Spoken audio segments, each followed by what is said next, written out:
Good morning, good afternoon, good evening. Welcome to Mathematica Experts Live One-Liner Competition 2012. I'm your host, Zach Parcell, and over the next hour or so, we're going to be showcasing some wonderful examples using Mathematica in 140 characters or less. We'll go through all of our honorable mentions. We'll have our grand prize winner at the end. You'll also notice an open chat on your screen. If you have some follow-up questions and want to know how things are working, if we showcase your example, give us some feedback, give us some questions, and we'll try to get to as many of those as we can, time permitting.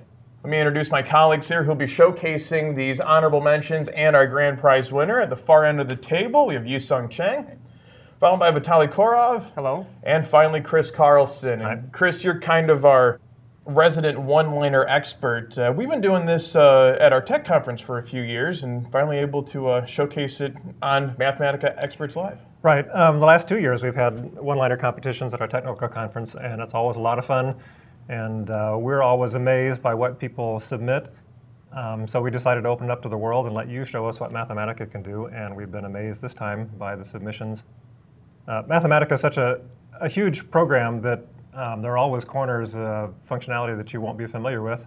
So I always like to look over somebody else's shoulder now and then, and I always have moments where I think, oh, I didn't know you could do that, or I didn't know about that functionality, or I didn't know about that function. And so I had that experience several times looking at the submissions to this one-liner competition. We'll go through the honorable mentions and we'll get to the grand prize winner. The grand prize winner is a real tour de force of Mathematica programming, so stick around for that. Let me say a few words about the judging. There was a limit of 140 characters for the submissions. We didn't give any bonus points if you came in at under 140 characters, although we were impressed by some submissions that did. Generally, the judges were favorably impressed by submissions that used Mathematica in a clever way, as opposed to using Mathematica in a straightforward way to show clever graphics or clever mathematics or whatever, although we were seduced by a couple of submissions of that sort. So anyway, let me get right to it. This will be fun. The first of the honorable mentions is from David Carraher, Andover, Massachusetts, and I'll evaluate it so we can see what it does. It produces this browser for all sorts of properties about countries. So, for example, we can find the adult population of Australia at 14.6 million people, a nicely formatted output. Has a huge list here of different properties and a huge list of countries. So this is essentially a Mathematica front end to Wolfram Alpha. You can extend the functionality of Mathematica by taking advantage of Wolfram Alpha. I think some people are not aware of that. And the thing that I like about this example is it combines three succinct, high-level pieces of Mathematica functionality to make a very nice interface. One is country data, which is a built-in source of information about countries built into Mathematica. The other is manipulate, which very easily allows you to put an interface on something. And then the programmatic access to Wolfram Alpha. So what this function does is there's a little character-saving definition here. It defines country data to be D, so it doesn't have to replicate that twice. And then the rest of it is this manipulate, and it manipulates a Wolfram Alpha query. The manipulate has two controls. One is P, which ranges over the properties that country data knows about, and the other is C, the country, which ranges over the countries that country data knows about. So you put that all together and you get this very nice interface. When you look at this, this is an impressive bit of functionality. It's the sort of thing that you might think would take planning and project management and budgets and all that kind of thing to produce, but yet this was done in 76 characters. And in fact, David's submission was had the fewest number of characters of any of them by far, almost less than half of the allotted 140 characters.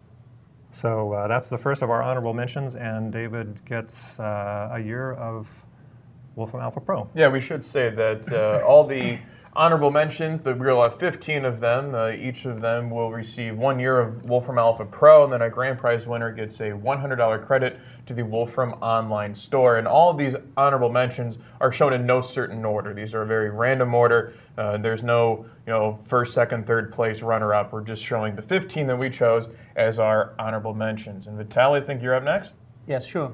So next one is from Yuncong Ma, and he spent 129 characters to build up a beautiful structure, which is a fractal-looking structure. And the idea is pretty simple. It's a very well-known fact that roots of polynomial equation form sometimes fractals in complex plane. But the challenge here was to come up with a nice-looking, high-resolution image. And for that, we need to have a lot of points. And to produce a lot of points, we need to construct a lot of equations. And actually, in this case, we have thousands and thousands of them. We see nsolve is something that solves polynomial equations. And he uses a very neat constructions. First, to extract powers of polynomial equations.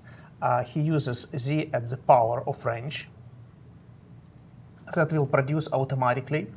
And let's take a look at a simpler one, like for example, for quadratic equation. So this is just a list of powers needed for equation, but how, for example, we would construct something that contains coefficients. Let's say we have 3, -4, and, for example, 1. If we just simply multiply them, we still get a list.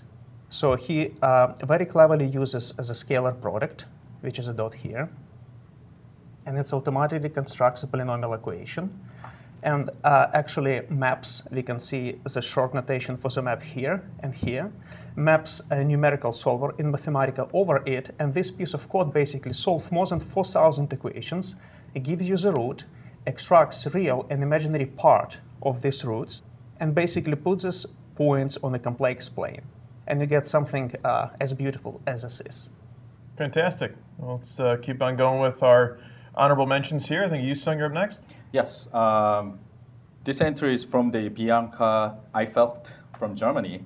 I like this particular example because it uses some of the Mathematica's hidden gem in there. So as you can see, the interface is pretty nice, good looking. It's essentially what it does is whenever you click the the element, then it shows its CAS number. It's a chemical abstract, the service number. But you can change it to if you see the code, you can change it to any property within 140 character, of course. Now, the thing about this is, of course, if she could be able to generate this interface using 140 characters, I would be really surprised because it's a pretty complex, the design. But as you can see, this element, the periodic table is actually built in the Mathematica. It's a color data, atoms, and image. And what she actually did was replacing each these, the blocks, the elements with their buttons, so that she can embed some action there. So there's a neat tricks here, like it's replacing. This is one of the short forms that you can use to replace. And then there's a blank sequence which matches up any sequence following your particular expression. Then change that into the same thing but some action associated. And here's another trick, because B was a sequence, meaning it's not a list. So taking a part of it is actually illegal. But so you actually added a small list to make it happen.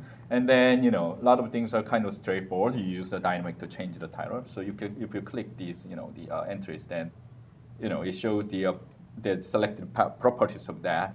And I think I can use this opportunity to show some of these short forms of the Mathematica. So I collected them together. So Mathematica has this nicely human readable form of the functions, as well as short forms for the I don't think we ever imagined people using this for the one-liner, but it's for more compact code, and you have a lot of code, and it's more easier to use these. Sometimes it saves a lot of space and even sometimes understanding of the code. So we have a short form like these 3 short forms. We call it like this is a prefix, postfix, and the infix. So essentially, it's a way of applying the variable to the function, but in different ways: in the front, in the end, and in the middle. And in this case, you actually save just one character, but still save. Now we have apply, which is like add, and it's equivalent to the apply fx. It saves a lot of characters. We have a triple at, which means the apply at level 1. This is one of the favorite to a lot of people I know. It's a map. So /@ is a map. /dot is a replacement, or also again, it's a lot of people use that. //dot is a repeat, the replace repeated. This is another one. And these are the rest two things are slightly, some people consider it not be a short form, but I think it is short form too. So string join, string expression. String join is just joining multiple strings, whereas string expression can combine strings as well as patterns. And there's a lot of other types of these. This is only the portion of it. There's like for instance, the transpose can be superscript T, for instance. But we will see some of these examples within our the learn-ups here. So I'll stop here. No, fantastic. And we have some questions in the chat room. You will be able to download a notebook with all of these entries so you can learn a few things and play along with them. Also, we'll have the entire video that you can watch on demand as well. So we'll post that up as soon as we can. You can check out the website. Keep an eye on our blog as well. And we'll post up when those are available. So Chris, let's keep on going. Okay, the next honorable mention is from Myron Zhang, Mentor, Ohio. And let's evaluate this to see what it does. It is a capitals quiz. The capital of Cambodia. Anybody? This is going to be an embarrassing exposure of my ignorance of country capitals. Fubar, let's say. No, that was false. It's Phnom Penh. Paraguay, Ascension, maybe? False. Asuncion. Okay, well, you got to spell it right as well. Yeah. Okay, so it's a complete capitals quiz, 140 characters. Let's take just a quick look at how it works. There's an initialization here, C equals country data. That gathers a list of all the countries that Mathematica knows about. And then there's this loop, this while loop. It poses a question here with this sub-expression, and then it prints an answer and tells you whether you got it correct or not. So there's a little bit of saving of intermediate results to save characters. Myron was right at the 140 character limit. So A is it chooses a random country here, and input string puts up the dialog that asks the question with the name of the country. It gets the result in I, and then it says if I is canceled, in other words, if the user hit the cancel button, then it quits. Otherwise, it prints an answer here by evaluating whether or not the answer is correct or not with true or false, and then goes to the next question. So let me point out one bit of syntax that people might not be familiar with. This is the infix notation that Yuncong just referred to. So this little sub-expression here is equivalent to country data of a comma capital city. For any function that has a head with a given name, you can write that in infix form. For example, 1 plus 1 is in fact equivalent to plus 1, 1. And you can write that in infix form like this, 1 tilde plus tilde 1. And we evaluate that, get 2. Okay, so Myron Zhang is an honorable mention. Great. Vitaly? Yes, sure. So the next one is Lingchuan Chen from China. And he builds a beautiful fractal binary tree. And I really like the structures because the construction them seems to be elaborate, but the code is pretty compact. Similar to the last entries that I explained about fractal picture, this one uses points in a complex plane and then connects them by a line. And we probably won't have time to go in details of that, but I will try to pinpoint the main structures of the code. So for example, nest function here, it's one of the main recursive function in Mathematica as a part of functional programming language, and people use it very often altogether with nest list or while nest, etc. And it's needed to construct the tree, add branch by the branch. The join operators here make sure that we keep and store all information about the branches. And one of the most beautiful constructs in this code is exponential function here in the power of complex I times t, which performs rotation in a complex plane. So this is just words, but we can literally see how it all works. If we just take, if we place it all together, we see that there is some sorts of interesting rotation of the tree, but it's not really clear what kind of complex dance it's performing. But we can really understand how it works if we just take a nest at the 0 level and see basic constructs from which it grows. So this is the very first branch of the tree that we have. If we, for example, build a second level of the tree, it becomes obvious what it does. The rotation of variable t here goes complex rotation from 0 to 2 pi, and we can see how nicely it rotates. So basically, our main branch splits into 2, and if we add now one more level, it becomes obvious what it does. As first splitting rotates, the next similar splitting will perform also the complete circle rotation, and we can add more and more until we get, as person submitted, 9 levels. This beautiful structure, which is very zippy, pretty complicated, but very zippily rotates, and we have something beautifully dynamically looking. And again, another feature of this, of course, is automatic interface construction with a function animate. People used to the function manipulate, but for example, animate will do a similar construct and put an elaborate control here, which gives you ability to slow down and accelerate or change the direction of animation, for example. Right, so this is it. No, fantastic. Another great example using 140 characters or less in this one-liner competition. Yuncong, I think you get the next one? Yep. So I have an entry from the David Call from Waco, Texas. And let's see this. Actually, I previewed it, and I hope people can see, but there's my face inside. So this is a pretty, fun example.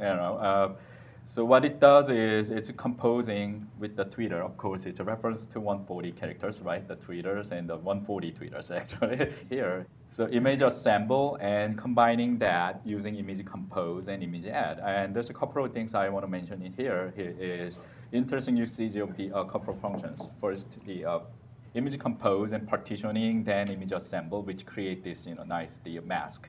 And then another thing is how David uses this mask to actually working as a mask. There's a couple different ways to do it, but he chose to use image add, which is far less character than image compose. You can actually use image compose and the alpha channel to do it like, it's not correct. I mean, it's not the right solution, but it's actually the like textbook solution would be that. But in this case, you can just use image add just because the background color and the foreground color is 0 and 1. You're using just those two colors. So in fact, it actually gives you a masking effect because each values which some different color value will be added as a as a self, whereas the 1, which is the currently the background, will be just 1. And of course, image add does a essentially clipping, so value is more than 1, it clips around. That's why you are getting this nice picture. So it's a nice usage of this, tricky image composing, the functions with some fun reference to the Twitter itself. So, yep. Very nice example. Okay, the next honorable mention is from Kongyi Hua in China. And let's evaluate that to see what it does. Gives me a map with 2 points, and I can position the points here, say on London and Chelmsford, and see that the straight line distance between the two is 50 kilometers. So let's take a look at how this one was done. This is a use of manipulate to produce the interface, but in contrast to some uses of manipulate, this doesn't have any explicit controls in the top banner of the manipulate, but rather it embeds the controls as these locators within the content. And so it combines, using show, an image of a map and a graphic overlay, which implements the locator interface.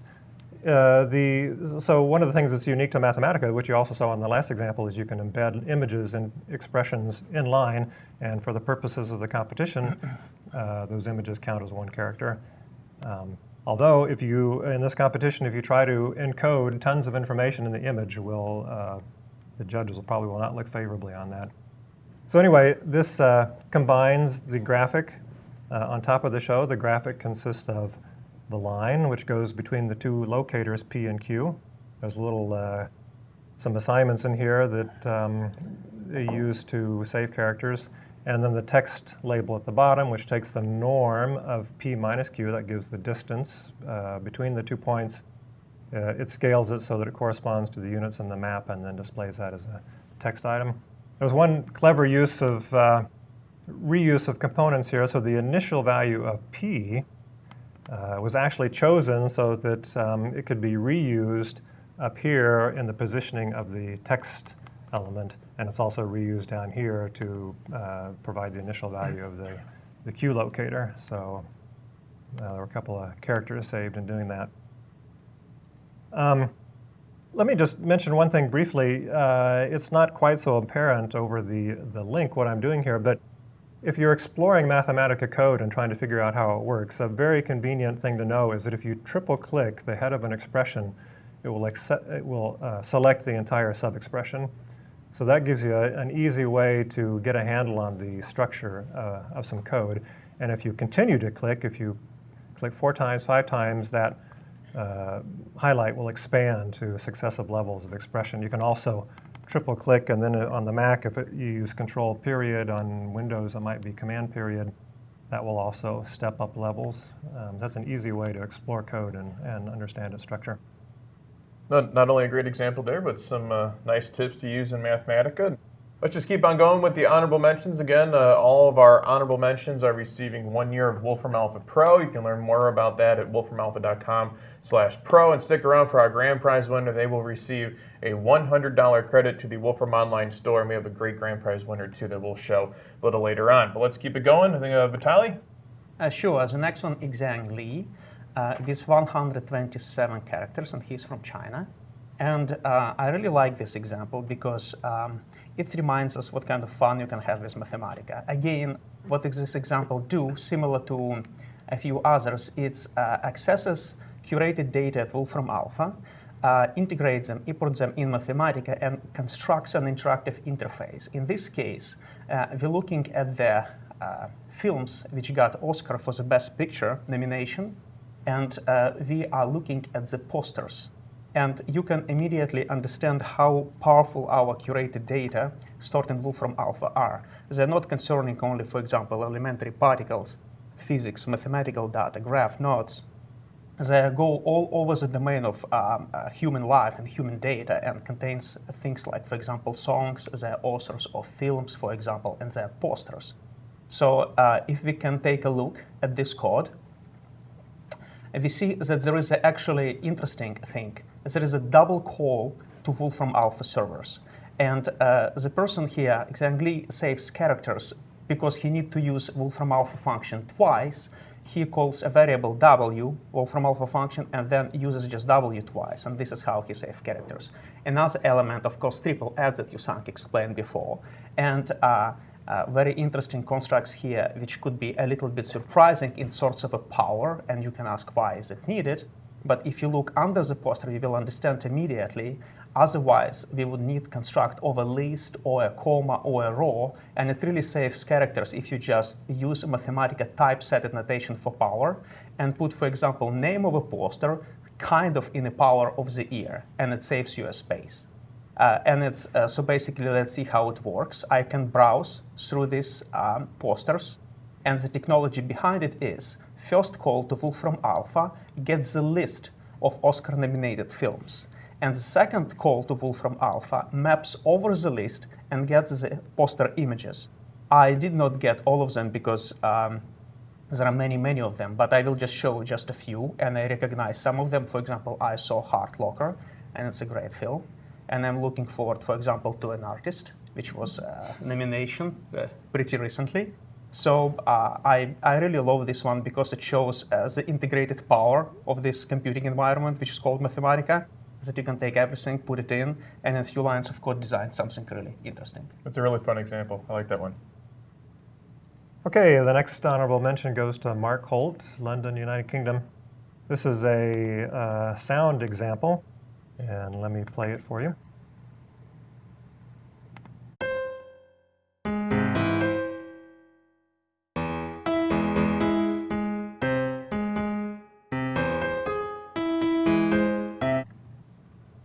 It kind of grows on you, I think. There's some interesting sound patterns in there. Let me just take a look at what's going on here in this code to produce this result. So this takes advantage of Mathematica's built-in sound functionality, which accesses the MIDI functionality of your computer. So it's a sound of a table.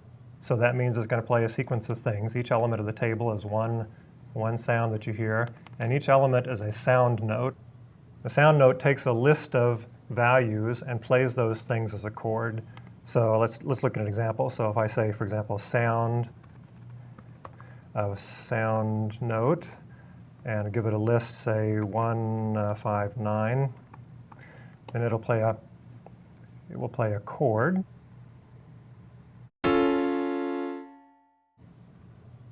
Which corresponds to the notes assigned to 1, 5, and 9. So what Mark is doing here in the meat of this example, which is here, is he's constructing a series of chords which are played in sequence.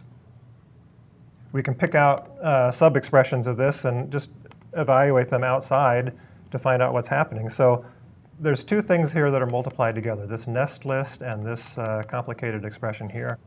So the nest list is setting up the scale of the example. It's just a compact way of expressing this list, which is essentially the scale. And then this other code here picks out elements of that chord and plays them in sequence. So how does it pick out the elements? Let's look at this sub-expression here, real digits of 1/7. That gets us a list of digits which is varied and sort of has a random character to it. We pick out the first element of that, which is this list here. Divide by 50, let's pull out that expression here. When you divide by 50 then, you get a list of numbers between 0 and 1, which Mark used as probabilities. So the way those are used as probabilities is by applying random choice to it. So it's going to make a random choice of a 0 or a 1. And that choice is weighted by this first argument of random choice. It's weighted by these probabilities that were derived from the digits of 1/7. So essentially, this is a number of tracks. Each track corresponds to one note, and that note is played randomly with a probability given by the digits of 1/7. And then there's some code over here which replaces zeros and that output with none, which gives a pause.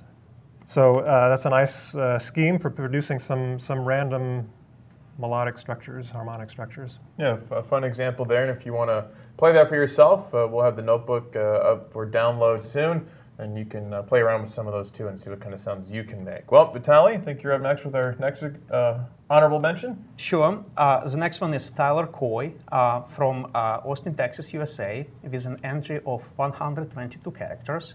And this is a really interesting one because I'm still trying to understand what it does. And I hope the person right now in the chat room and he can send the message about the idea behind it. But let me just give you a tool. First of all, it composes a very interesting piece of music. And for you to understand this piece of music, you should remember, for example, arcade games that we played like a decade ago and the funny sounds that was in arcade games. So this thing, to my taste, is trying to imitate. And I'm going to play it for you right now. So you know the interpretation of a sound that you should have.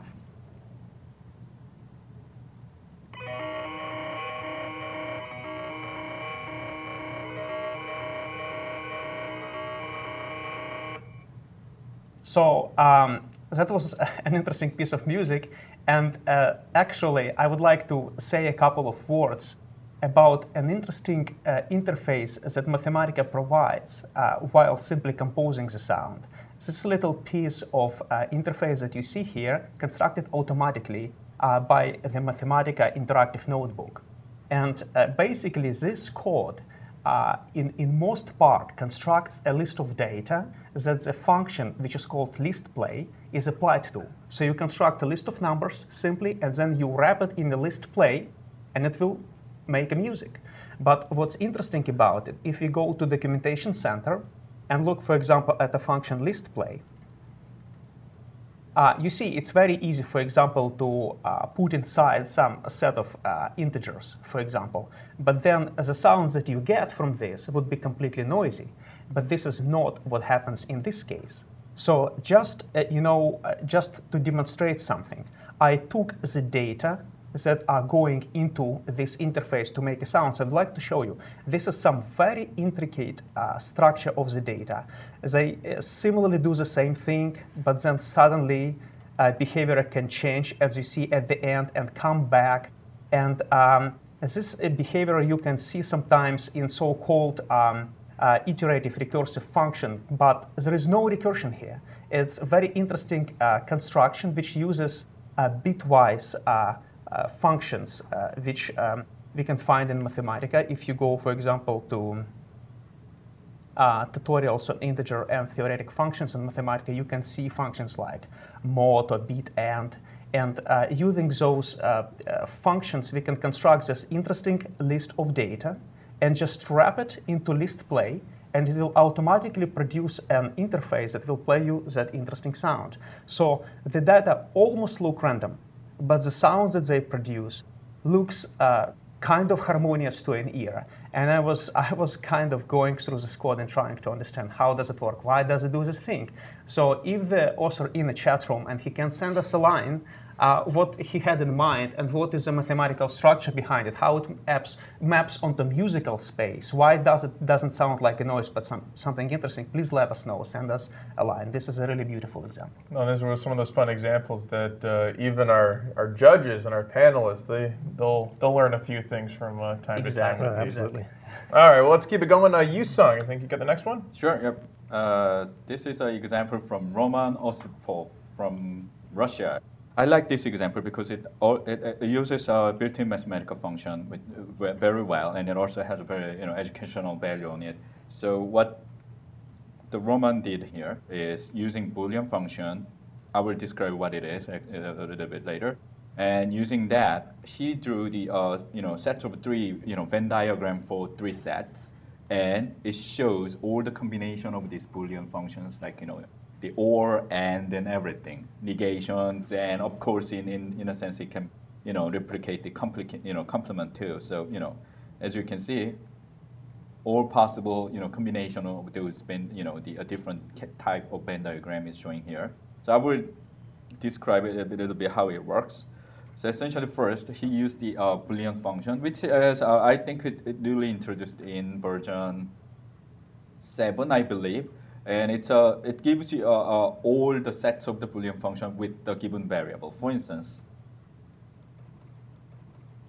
Boolean function of the 1 x, y, g means it's a first function in the set. I mean, no, actually, it's a second function because the index goes from 0 to the n.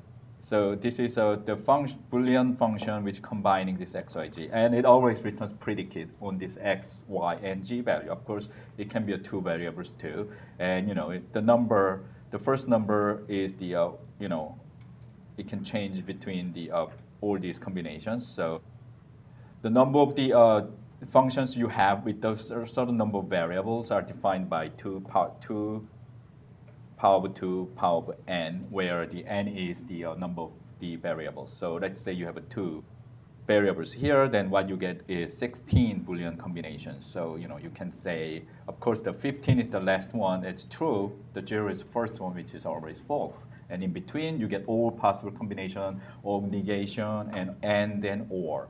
Now, using that, that's pretty interesting. So you get that. So essentially, he rotate those functions by the 1 from 1 to the a. Now, actually, if it's technically correct, it has to be 0 and 2 to the 8 minus 1. Now, the thing is, actually, it's just cyclic. So when you hit the bound, which is in this case 2 to the 8 minus 1, it goes back to 0. So he actually saved a bit by not introducing minus 1, but just going ahead with using the fact that it is actually cyclic structure, which is also a neat trick here. Now, another thing is, now how you draw the Venn diagram itself, these circles. So he created 3 circles using these particular centers, and this is applied at level 1. And he applied that to the radius 2 circle with these various circle. I was actually trying to find out whether there's a shorter way to do this. Unfortunately, our function is. I was thinking, for instance, using something called the Euclidean distance because it's obviously Euclidean distance. Now, our function name is pretty long, Euclidean distance. I'm pretty sure that's longer than this. So. And applying that to this Boolean function of your choice. Now, the fancy thing about this Boolean function, it can take these sets and it returns predicate on these particular set types. You can actually just plug that into the x, y, z, then it returns actually symbolic returning of these particular Booleans. So it WCG of predicate as well as the labeling. And then what you're ending up getting is very nice representation of these all sets. And one thing you would notice, especially if you were new to Mathematica, when I move these sliders, you will see the picture is not perfect, but when I stop moving, then you finally get the perfect. This is something we call adaptive sampling. So when you're moving around, because of the speed, Mathematica is aiming for the speed, how fast it is. So it drops down the quality of image a bit. Then when you drop the control, when Mathematica knows that you just stop moving, then it shows the perfect quality. In this case, if you understand computer graphics, you will find that drawing this kind of reason plot with this accuracy, like this tiny, the corners, this is pretty hard. And Mathematica actually does some sort of symbolic process to achieve these, not with these delicate, images. So I think this is a very good example. Also, the good thing about this example is you can actually take this example and you propose it for your classroom. For instance, you're a teacher. It's a great example. Drawing Venn diagram without hand, not manually, but automatically is not easy task. And this example actually shows how it is. It can be very easy in Mathematica. Okay, the next honorable mention is from Sumit Sicher from San Jose, California. Let's evaluate it to see what it does.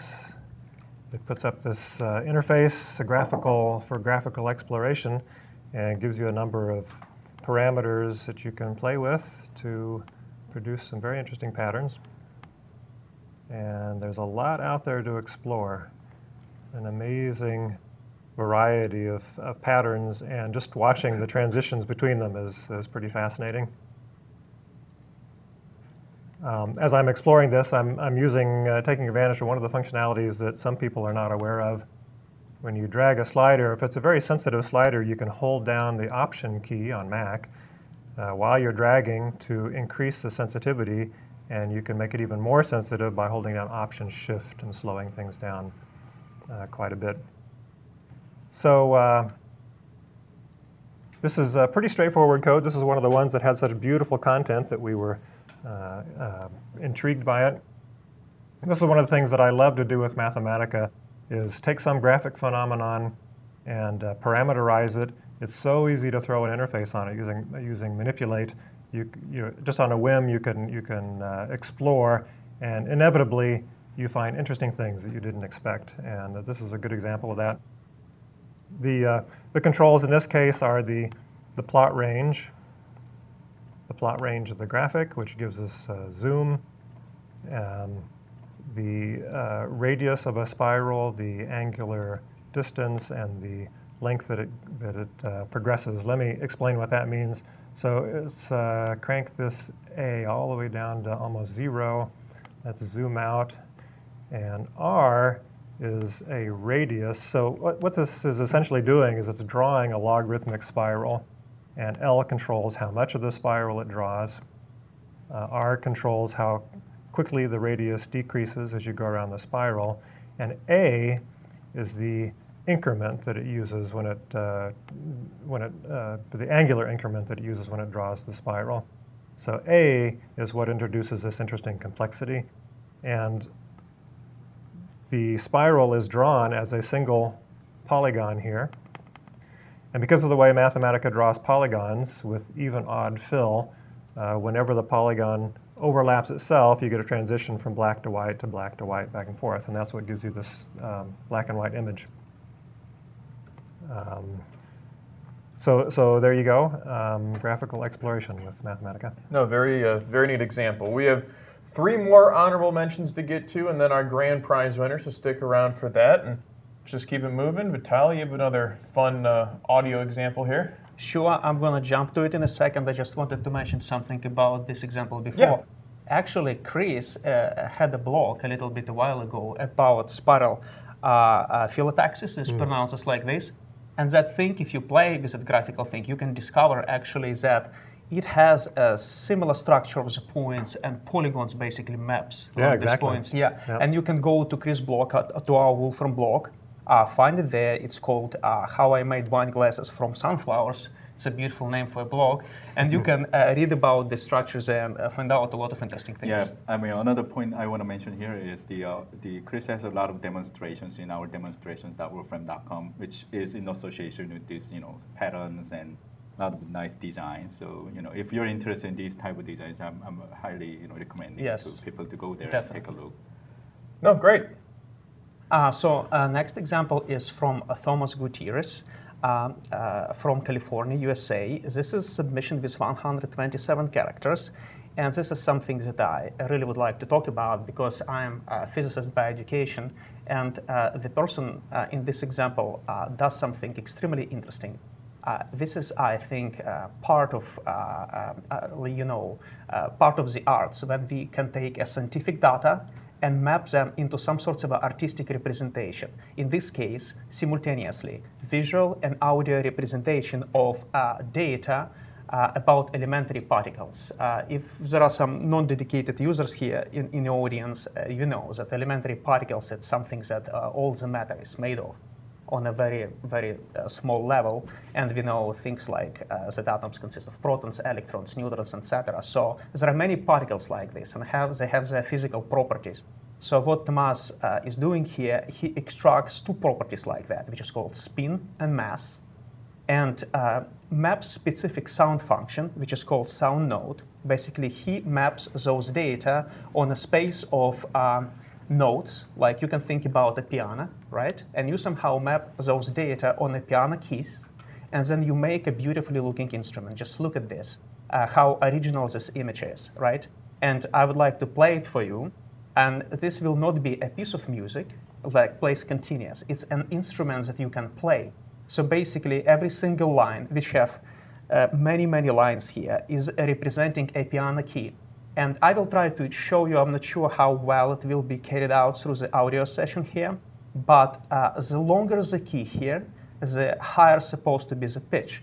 The shorter the key, the lower supposed to be the pitch. And there is a one note, which is an overtone, which is pretty random around this main pitch. So basically, when I press a key, it's supposed to play simultaneously two piano keys. And we'll pay attention to how the pitch is connected to the length of the specific, this beautifully designed circular keys.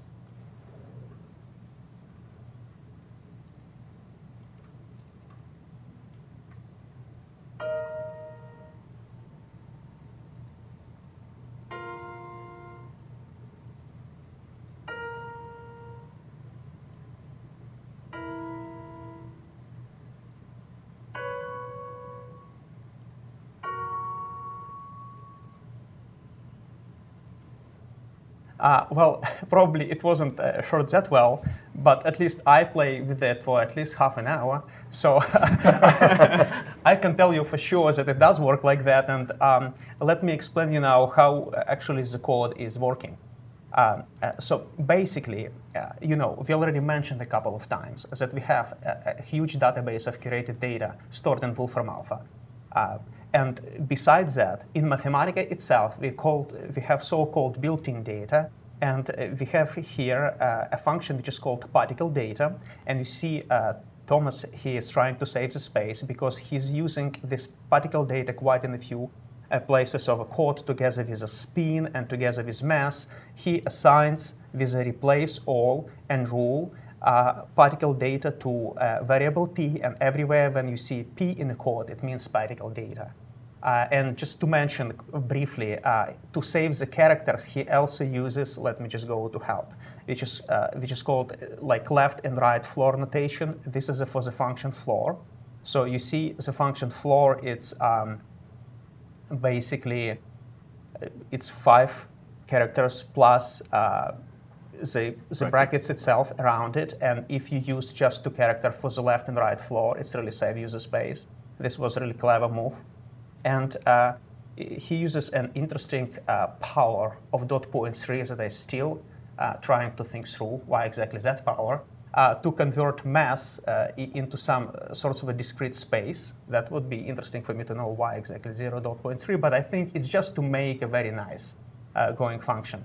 So basically, we see that we also using a sector chart, and when sector chart produces a specific circular bar, we mapped a button function on that bar, and this interesting notation here tells you that all the keys here have the same angular span, but the length of the key depends on the property of a particle, different particles, which is called spin.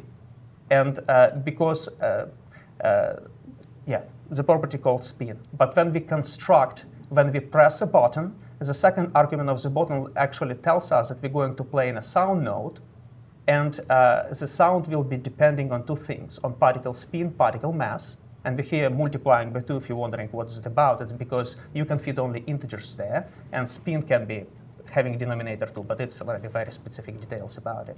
So, but what I'm trying to go to is that this person is probably a physicist, possesses very intricate knowledge of the spin and mass properties and the structure, and he was able to come up with an idea that maps these intricate properties on artistic visual and sound interpretation of this data, and able to construct an interesting instrument. Oh, and Thomas is in the chat room, and he said that he used trial and error to select 0.3 to give a good range of values for the particle mass spectra. Yes, that's trial and error. It's all it was. That's a good approach if you're trying to build something in Mathematica. Very easy to experiment. Just change something around, and you get something interesting. Oh yeah. So thanks for clarifying that one. All right, you Sung, I think you have another one of our honorable mentions. This is the last one, I guess, right? We have one more after yours. Oh yeah, two okay, left. sorry. All right, from the Yves Klett from Germany, and if you have been following our one-liner, he is no stranger to the our one-liner competition, and I expect no less than this one. This was a pretty fun example. I didn't evaluate it because it was fun, so I will just see, and there's a couple of things I want to mention about it. So first, I mean, obviously, gotta do something with the cow, which says it here. Can't tell where the cow is gone, and I rotated it, and you all of a sudden realize that there's some hint of a cow over there, and here. And if you move around the slider, okay. And look at what happened to this poor cow. It's kind of, flipping around. It go back to the cow. So it's clever usage of the transformation, which is, I will show it again. So this is your cow, and then it flips and go back to the sphere, So how he did it? I mean, it's pretty interesting usage of a couple of functionality here. So first of all, the transformation itself is very straightforward and fun. So essentially, this is the piece of transformation you will see. If you're not familiar with Mathematica's pure function, it might be a little bit complex to understand. But let me just say x, the hash is your point, and you're transforming that into 1 over square root of a hash in a product of a hash, essentially making as a norm. And she saves actually 2 characters. Actually, it's 4 characters just doing this. So it's what it does is from original point, it moves it to the point in the sphere. Right, and then it's a linear transformation between those two, right? So you get to it 1 point to the hash and the 1 minus that, to the 1 over that, so that it'll get from that to that in linear transformation way. Now, there's a couple of interesting things, the tactic to save more characters out of it, and amazingly it's 131, and you have 9 more character room to go. The first line, this is a pro tip, pro trick. We've seen this in a lot of cases. This is how you do it. So instead of assigning, multivariables with a multi-lines, like, you could easily do A equals 1, B equals 2, C equals 3. Now, you can save multiple characters in here, like, insert, let's say, table, new table. Let me make a table of 5 rows and 1 columns.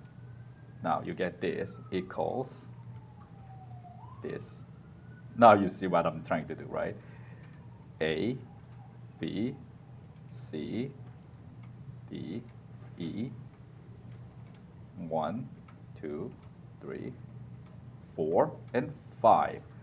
As you can see, now A, B, C, D, E.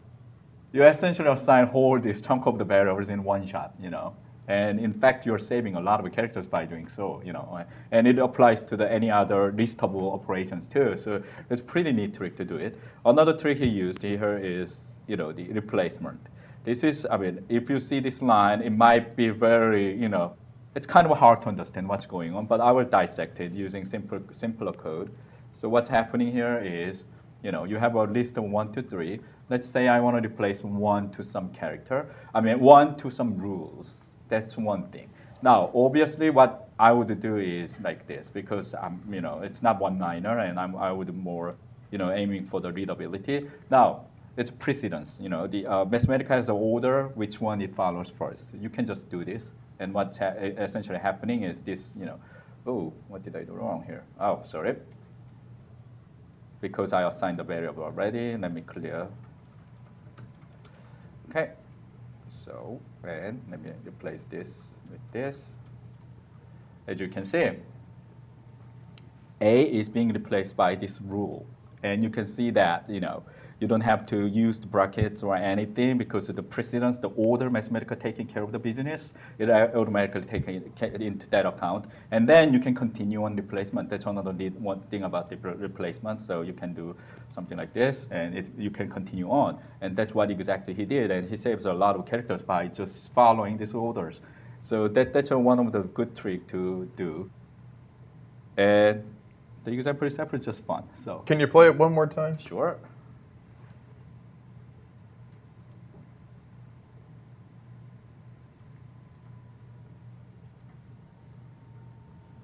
That's a fun one. Whenever you can use cow within the Mathematica code, and hopefully the users, you can download that. You can play around with that some more and see what else you can come up with. But we have one more honorable mention, and then our grand prize. And Vitaly has our last honorable mention all ready to go. So this one is from Patricia Verrier from United Kingdom, and this submission is 140 characters exactly. And what this one does, it takes a photograph of our planet Earth taken from space and trying to actually make sorts of an oil painting of it or something that looks like that. When I look at this image, I immediately think about Van Gogh's Starry Night or Monet or any oil painting similar to that, like from Impressionist era, And basically, how this is achieved, it's a very interesting mapping between the data that are called image and that can be easily accessed in Mathematica to the data format which is called a graphic, which we can easily do in Mathematica. And for some non-dedicated users, probably it would be interesting to know what is the difference between graphics and image, because it's sort of sound synonymous to each other.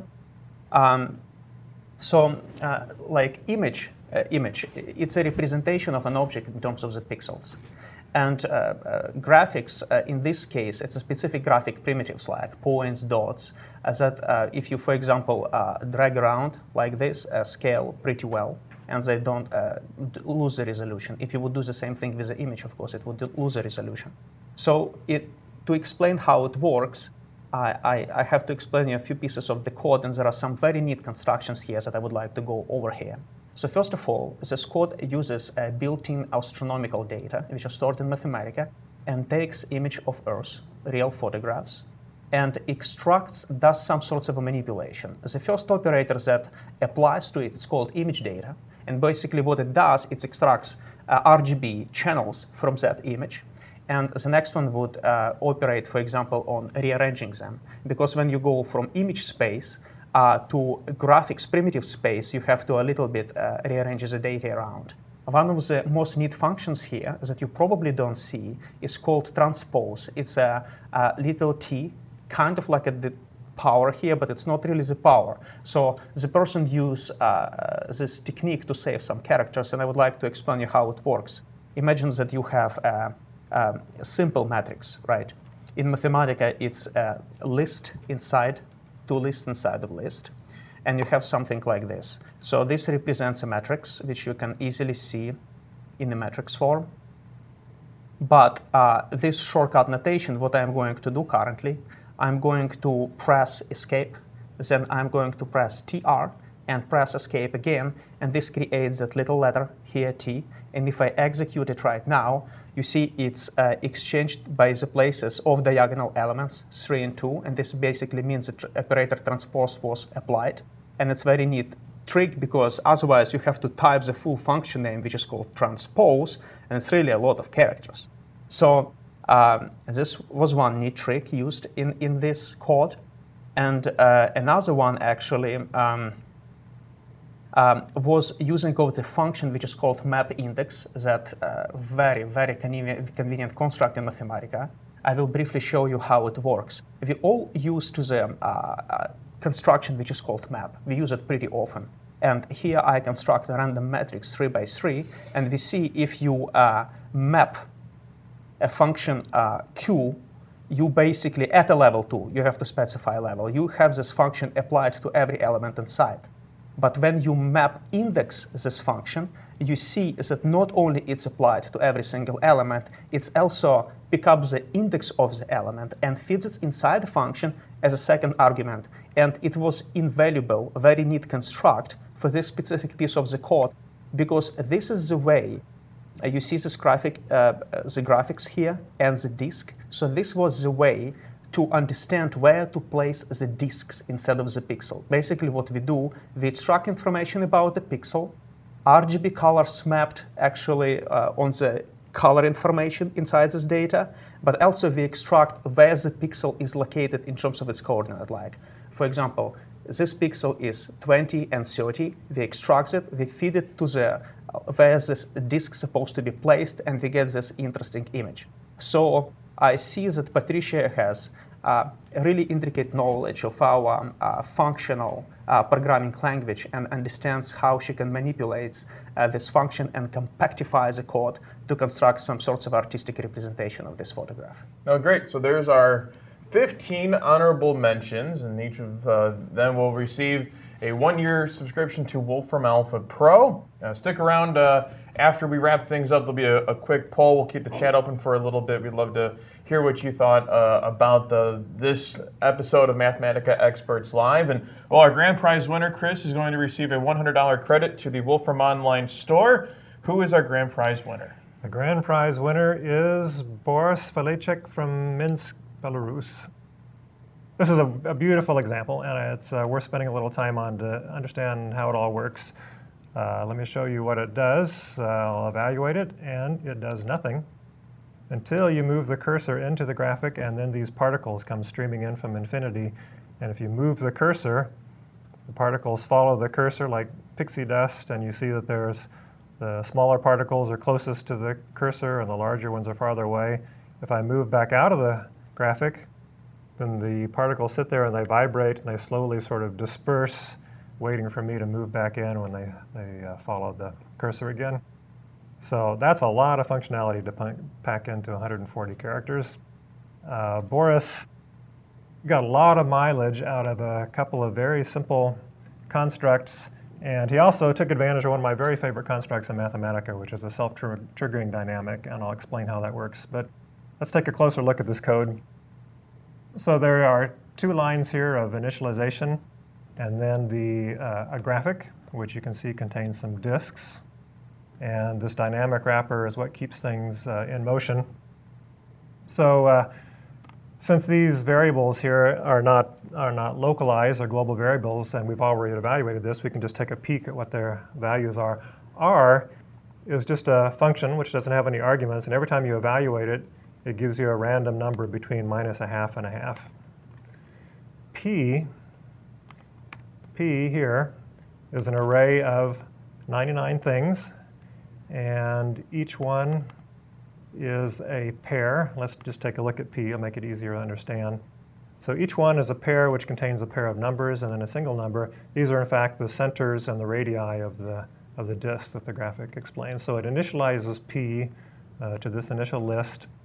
And then there's this construct here, which where disk is applied to P. Let's just try that out and see what happens. What you end up with is a list of disks with the given centers and radii, and that's what the graphic displays.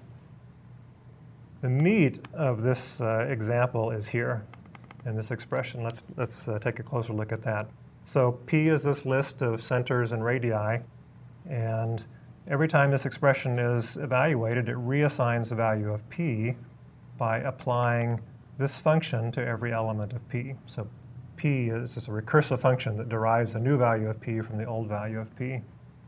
And in order to explain what this is doing, let me just rearrange the code very slightly by putting this bit here on the end. Okay, I didn't change the functionality. So P, as you remember, each element of P is a list. It contains the center of the disk and the radius. So number 1, hash 1, in this expression refers to the center, and hash 2 refers to the radius. So you can see the radius never changes. It just picks out the old radius and sticks it back in there again. Everything that's happening is going on with these with the values of the centers. And the way that works is, if we just look at the first part of this expression here, mouse position gives the coordinates of the mouse within the graphic. And hash 1 is the current position of a disk. So this is just a linear combination of the current position and the mouse position. It's a weighted average. And so the effect of that, if you evaluate that recursively over and over again, is if the mouse position is not moving, the disk will slowly move toward the cursor position. The rate at which the disk moves, which is the weight and the weighted average, is given by the diameter of the disk. So there's very clever reuse of that value. So the effect is that the smaller particles follow the cursor more closely, faster than the larger particles. And then there's this additional term, r comma r. R is the function that generates random numbers, so that's just a vector of two values between -0.5 and 0.5, and it adds that to the center of the disk. And the effect of that is that the disks jiggle a little bit around their nominal values. That's a very nice touch. Let me just show you what happens if I eliminate that term and reevaluate. It behaves similarly, but now if I move outside of the graphic, it's dead. And just by the addition of that one term, it livens up the output, and it's still doing something when you leave the graphic. Can you slow down the movement a bit? I think Yeah, let's do that a little slower so it comes through better in the live stream. Oh, I see. It's pretty slow. The updates are pretty slow. If you do this, if you download the notebook and try this out yourself, it's beautifully smooth, and it's a really nice effect. It's fun to play with. This is a really fun example. And go ahead.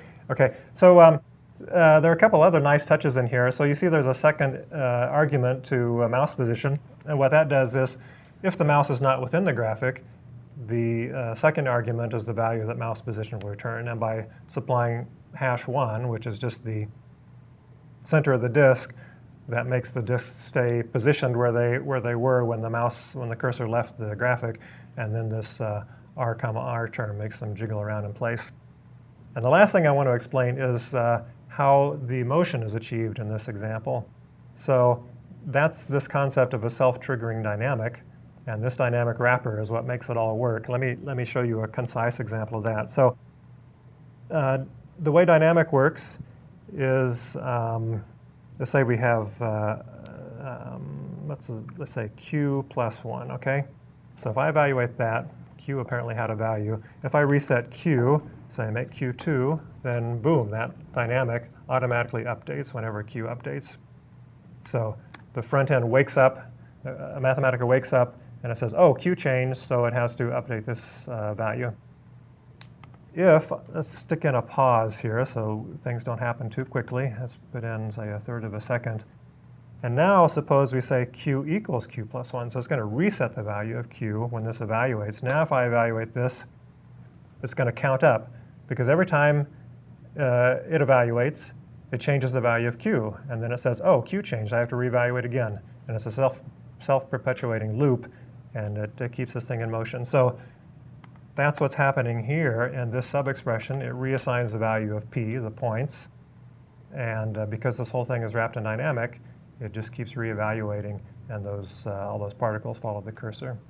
So that's the first prize, grand prize winner. The judges were unanimous that it was deserving of the first prize, and I love it. It's a great example. That is fantastic. And Boris is in the chat room. He said, "Wow!" right away when he saw his name pop up. So that'll do it. Those are 15 honorable mentions and our grand prize winner to Boris. And guys, any final thoughts here with the one-liner competition? If you looked at this competition, and you thought, "Oh, I can do better than that." You might keep in touch. We might have another one in the future. Yeah, I think everyone here had a lot of fun with this, and these are definitely fun for us. I think everyone here learned quite a few things. So thank you to you for all of your submissions and for hanging out with us for the last hour or so. We really do appreciate it, and congratulations to all of our winners as well. Thank you to everyone behind the scenes making this happen and run smoothly as always. So for my colleagues, Yusung Chang, Vitaly Korov, and Chris Carlson, I'm Zach Barcel saying thanks for tuning in to Mathematica Experts Live. Have a great day.